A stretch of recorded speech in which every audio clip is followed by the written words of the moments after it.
मंडळी, मी समीक्षा पिंपळकर, जय महाराष्ट्र। आज मी आता माझी गावदेवी भैरी भवानी देवी चालले। देवीला गाराणं घालताना कधी ऐकलात आहे? चला तर मग मी तुम्हाला आज देवीचं गाराणं ऐकवते। ही माझी गावदेवी। मी आता भैरवनाथ मंदिराच्या इथं आले। ह्या पायऱ्या चढत चढत आता आपण वरती जायचं।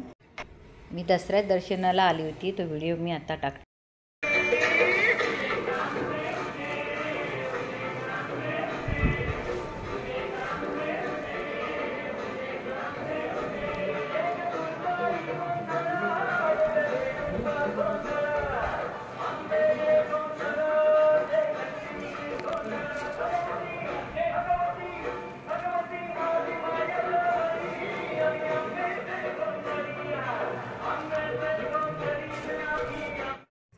ही आमची जिंजगर गावची गावदेवी भैरवनाथ।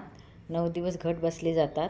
तर प्रत्येक वाडीला एक एक दिवस दिला जातो। तर प्रत्येक वाडीतल्या माणसांनी त्या देवीची सर्व नित्योपासना असेल ती करायची। जिंजगरची आमच्या वाड्या भरपूर आहेत, तशा वेतावाडी, रेवीची वाडी, दस्तुरी। खरं तर मी आज मंदिरात चालत आली। 4 किलोमीटर लांब आहे, तरी पण मी तेवढं चालत आली। म्हटलं चला आज देवीचं आपण दर्शन पायाने चालूनच घ्यायचं। मंदिरापर्यंत गाड्या तशा जातात।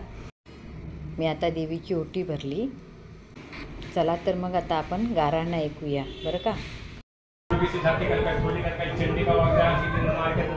समीक्षा पिंपळकर आज दस्तुरी गाव तुझ्या चरणाच्या सालाप्रमाणे तुझी खानादाची करण्यासाठी तुझी ओटी बनवली आहे, तसं तुला पाहणं मिळत तेव्हा तू पुढे ठेवलेलं आहे। तू तेव्हा मान्य करून घेशील, तिच्या धंद्यावर तुझ्या मुला माणसात सर्वात सुख देशील। मुलं एक मुलं शिक्षणात गेलेलं आहे, एक किंवा कामाधंद्यात आहे। कामाधंद्यात गेलेले असताना काही इडापिडा असेल, काही आडावडी असतील, ते दूर करून आजपर्यंत अशी लेकरांना सुखाची समाज अशी सुखाची समाजची कोणतेही विघ्न न येता आजपर्यंत असं त्या लेकरांना पाठीमध्ये असा कायम पाठीमध्ये येऊन त्या लेकरांना सर्वात सुखाची देशील। छोटासा जेव्हा कुटुंब आहे, सर्वांना एक मताने एक चित्ताने देखील काही पिढा असेल तिथल्या पायाखाली घेऊन आजपर्यंत लेकरांना पाठीमध्ये नाही, जगाच्या पाठीवर लेकरवाले जिकडे तिकडे जातील, सगळं त्यांच्या पाठीत साधुवान असेल। आले विघ्न दूर करशील। सालाबाजाची तुझी काय काय खनानाची ओटी, तसा तुला पाहण्याचा वेळ ठेवला तो मान्य करून घेशील। असा लेकरांच्या पाठीत साधुवान असेल, तुझी कृपा दृष्टी त्यांच्यावर कायम ठेवशील।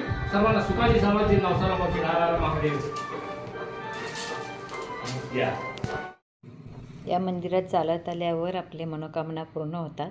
दर्शन मी आता घेतले, आता चालले। चला माझ्या व्हिडिओला लाईक करा। बाय।